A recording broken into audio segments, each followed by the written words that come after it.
Good evening, classmates. To Professor Lisa Tafoya, I am here today to share with you some information that I recently read about capital punishment and its link between it being the descendant of slavery, lynching, and segregation. Something that we've all heard before, or something that we've at least been led to believe that capital punishment in this country is definitely connected to the racial disparities and discrimination that exist in the criminal justice system.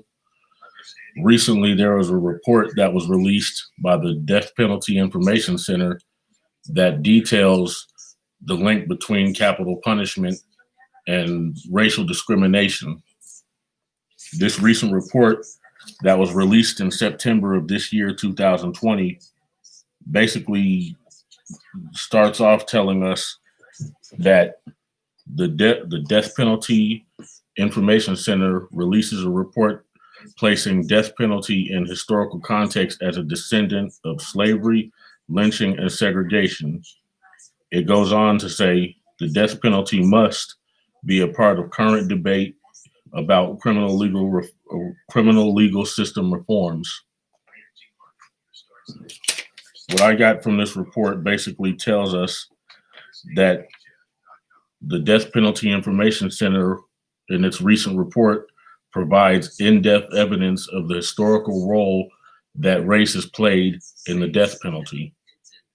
It gives details of the pervasive role racial discrimination plays in the administration of capital punishment. As I stated before, the death penalty is something that must be a part of any debate when it comes to talking about criminal justice reform.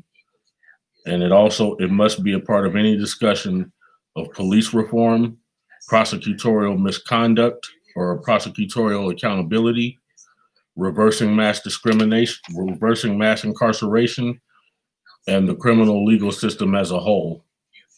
In this recent report released by the DPIC, it details racial disparities that are present at every stage of a capital case and get magnified as a case moves through the legal process. The report documents the historical role of the United States death penalty as an instrument of social control.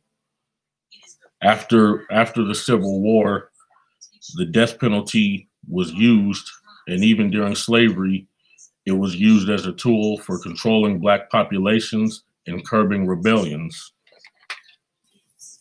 Legal executions were promised by public officials as they sought to discourage lynchings that took place during this time period against African Americans and slaves, former slaves.